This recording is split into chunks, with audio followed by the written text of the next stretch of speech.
chẳng không đâu thực tầm làng tích tại thực tầm nốt về cái bạc thuê chẳng vì tuần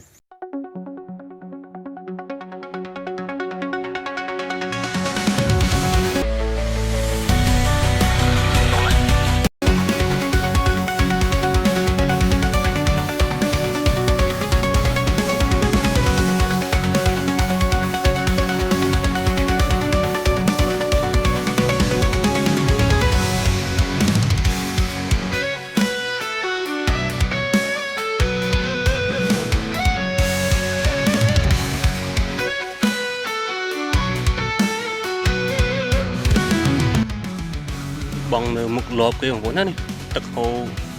ไรรักแต่มีน่ะคนใจของครอมของใจนู้นlà đã lốp là buồn háiของผมmà đã bay phong mà nhưng bằng mai là bay là pì lại trời thông bọn mình không mà chọc lốp cái còng miền xóm cạn ớt thằng còng ở bên lọ bằng thế sẽ là snap cloud và miền tây thôngของผมmà chọc đu cái này của con này vẻ nhá nó đu đó nó của tôi mà cho nên ban buồn pram như con này ông ban của man cho nên bị bệnh này mà nhỉ và đi ông một con này chỗ lọp chỗ đu vào con mà đu thì rồi chip rồi lụm vào con này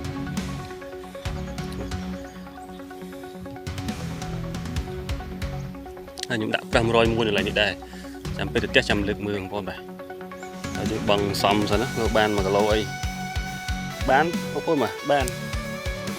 mà cái lô mầm loi ban mình ở đây không tập cũng tầm máu tụi mấy nhà xe mấy những việc liên quan mình tên mà chẳng tầm làm tích tại tập tụi nốt về cái bạc thuê chẳng bị tuần và tụi nó hồ nó gọi miền tây không làm nhà thôn tây đi túi chứ bằng xóm như thế này mùi pì bầy buồn tam một muối đó không mà thế này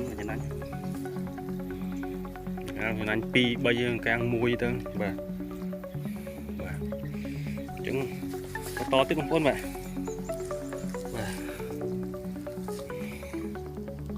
trời lụt đường lốp có đùng mà không mà đùng món này tôi lọp này đùng ngon tay nó lọp chỗ là một chỗ vô bán buồn đậm tay lỗ ra con tay bị túi bà nè lọp con cô mà tay không có tay đã mùi và tôi đỡ cả băng con mà nè về từ khâu soi về thật lạ con cây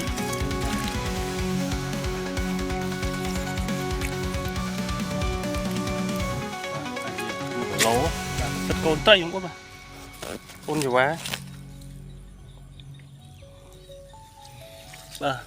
lộn bị bấy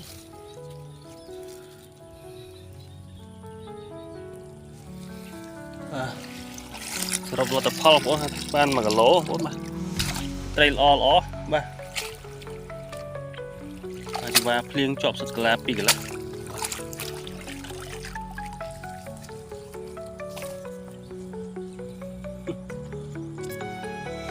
và người dân không có nữa mà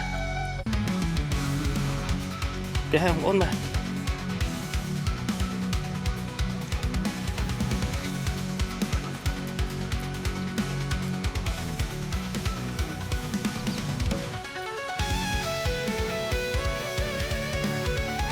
để của những bóng vốn nó ở bàn thò là liên pích ông vốn mà bây giờ bóng cây ở bàn thò ở những vốn mà gì dày ở vốn dày và dày và bóng bàn chớ ông vốn mà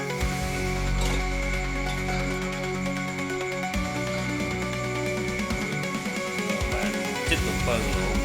và hạt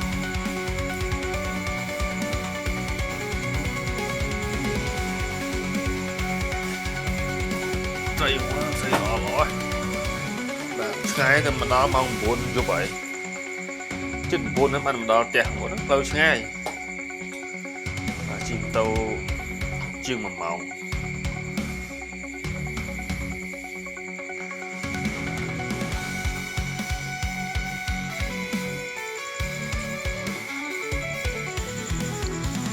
Thùng mà không có nó làm già này. Thùng nó co. Và thòm chết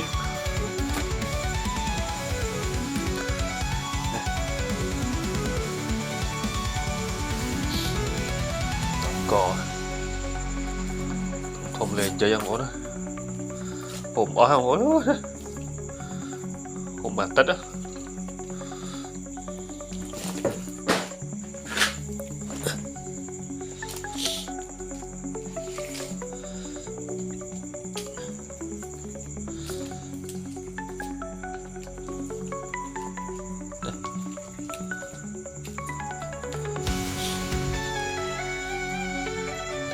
làm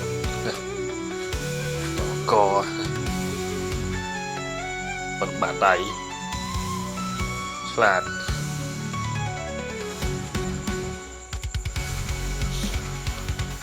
đó cò làm sạch đó là thì thòm chết bằng hốt mà thì cái lúc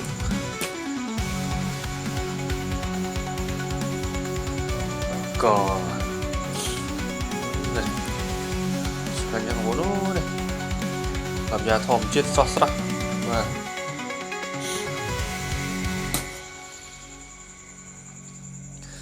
này trái khai nó sạch bong vốn được non với nhỉ nè bong bên phu này và nè trái khai nó sạch bong cái con này sạch bong đó nè